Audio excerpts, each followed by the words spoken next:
16-ാമത്തെ ചോദ്യം, അപ്പോളോ 11 റോക്കറ്റിന്റെ പേരെന്താണ്? ഉത്തരം Saturn 5. 17-ാമത്തെ ചോദ്യം, നാസയുടെ അപ്പോളോ 11 പ്രോഗ്രാമിന്റെ ലക്ഷ്യം എന്തായിരുന്നു? ഉത്തരം മാൻ ഓഫ് ദ മൂൺ. 18-ാമത്തെ ചോദ്യം, നാസ ആസ്ഥാനം എവിടെയാണ്?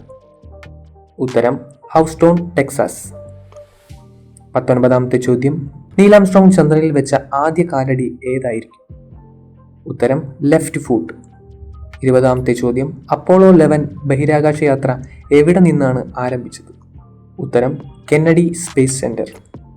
21-ാമത്തെ ചോദ്യം, അപ്പോളോ 11 ക്രൂ ലോഡ് ചെയ്തത് എത്ര കിലോഗ്രാമിന്റെ റോക്ക് സാമ്പിൾസ് ആയിരുന്നു? ഉത്തരം 21.5 കിലോഗ്രാം. 22-ാമത്തെ ചോദ്യം, മൂൺ സർഫേസിൽ ഉണ്ടായിരിക്കുന്ന ആകാശ നക്ഷത്രങ്ങൾ കാണാമോ? ഉത്തരം കാണാനാവില്ല, വെളിച്ചം കൊണ്ടാണ്. 23-ാമത്തെ ചോദ്യം, മൂൺ ഡേ ഒഫീഷ്യലി പ്രഖ്യാപിച്ചത് ഏത് സംഘടനയാണ്?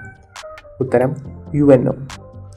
24-ാമത്തെ ചോദ്യം, നീൽ ആംസ്ട്രോങ്ങിന്റെ പിന്നിൽ ചന്ദ്രനിൽ കമ്മ്യൂണിക്കേഷൻ നൽകിയത് ആരായിരുന്നു? ഉത്തരം ചാർലി ഡക്ക്. 25-ാമത്തെ ചോദ്യം, മൂണിലുള്ള ഗുരുത്വാകർഷണം ഭൂമിയുടെ എത്ര ശതമാനമാണ്? ഉത്തരം 16.6%. 26-ാമത്തെ ചോദ്യം, ചന്ദ്രയാൻ 1 ഇന്ത്യയിൽ നിന്നുള്ള ഏത് ബഹിരാകാശ സംഘടനയുടെ ഭാഗമായിരുന്നു? ഉത്തരം ISRO. 27-ാമത്തെ ചോദ്യം, ചന്ദ്രയാൻ 1 നീക്കം ചെയ്തത് ചന്ദ്രനിലോ ചന്ദ്രനിലേക്കോ? ഉത്തരം ഓൺലി ഓർബിറ്റ്. 28-ാമത്തെ ചോദ്യം, മൂൺ ഡേക്ക് അൾട്ടർനേറ്റ് പേരൊന്നുണ്ടോ? ഉത്തരം ലൂണാർ ഡേ. 29-ാമത്തെ ചോദ്യം, അപ്പോളോ 11 ചന്ദ്രനിൽ ഉണ്ടായിരുന്ന സമയം എത്ര മണിക്കൂർ മാത്രമാണ്? ഉത്തരം 21 മണിക്കൂർ. 30-ാമത്തെ ചോദ്യം, മൂണിൽ കാല് വെച്ച ആദ്യ ഇന്ത്യൻ ആളെ സൂചിപ്പിക്കുന്നത് ഏത് പ്രൊജക്റ്റിലാണ് പ്രതീക്ഷിക്കുന്നത്?